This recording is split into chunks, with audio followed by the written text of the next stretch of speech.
पश्चिम बंगाल जहां हर चुनाव सिर्फ एक वोटिंग नहीं होता है बल्कि एक जबरदस्त सियासी जंग बन जाता है। और जैसे जैसे विधानसभा चुनाव करीब आ रहा है, तैयारियां भी उतनी ही तेजी से की जा रही हैं। लेकिन इस बार की कहानी में एक बड़ा ट्विस्ट आया है, ऐसा फैसला जो सीधे सीधे आम वोटरों को राहत देने वाला है। दरअसल इलेक्शन कमीशन ऑफ इंडिया ने एक बड़ा कदम उठाया है और पश्चिम बंगाल में 4660 नए सहायक पोलिंग स्टेशन बनाने को मंजूरी दे दी। अब आप सोच रहे होंगे कि ये सहायक पोलिंग स्टेशन होते क्या, तो आसान भाषा में समझिए, जहां पहले ही एक बूथ पर ज्यादा भीड़ होती थी, अब वहां अतिरिक्त बूथ बनाए जाए ताकि भीड़ कम हो सके और वोटिंग आसान हो सके। अब तक क्या होता था, लंबी लंबी लाइनें, घंटों इंतजार और कई बार लोग बिना वोट डाले ही वापस लौट जाते थे। लेकिन इस बार कोशिश है कि हर वोटर बिना परेशानी के अपना वोट डाल सके। ये नए पोलिंग स्टेशन खास तौर पर उन जगहों पर बनाए जाएंगे जहां एक बूथ पर 1200 से ज्यादा वोटर, यानी भीड़ वाले इलाके में सीधा फोकस किया गया ताकि दबाव कम हो सके। इतना ही नहीं, मौजूदा 321 पोलिंग स्टेशनों को भी दूसरी जगह शिफ्ट करने का फैसला लिया गया है ताकि पहुंच आसान हो सके, लोकेशन बेहतर हो सके और वोटिंग प्रतिक्रिया बहुत ही स्मूथ हो सके।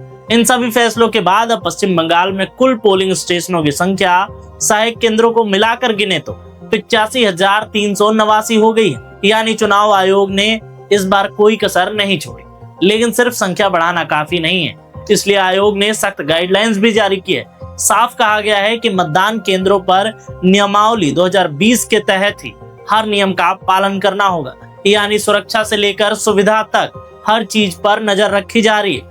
और सबसे अहम बात यह है कि जिन बूथों की लोकेशन बदली जा रही है वहां हर एक मतदाता को व्यक्तिगत रूप से जानकारी देना जरूरी हो, यानी कोई भी वोटर कंफ्यूज ना हो और अपने वोट के अधिकार से वंचित ना रह सके। इसके साथ साथ इन बदलावों का बड़े स्तर पर प्रचार प्रसार भी किया जा रहा है ताकि हर गांव, हर मोहल्ले तक ये जानकारी पहुंच सके। और सभी राजनीतिक दलों को भी एक लिखित सूचना दी गई है कि ये पारदर्शिता बनी रहे।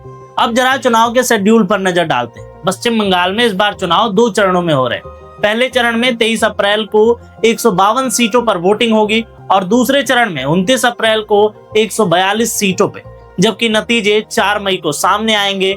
लेकिन असली सवाल यह है कि क्या ये जो नए 4660 पोलिंग स्टेशन बनाए गए हैं, इनका अनुभव बंगाल के चुनाव को बदल देगा?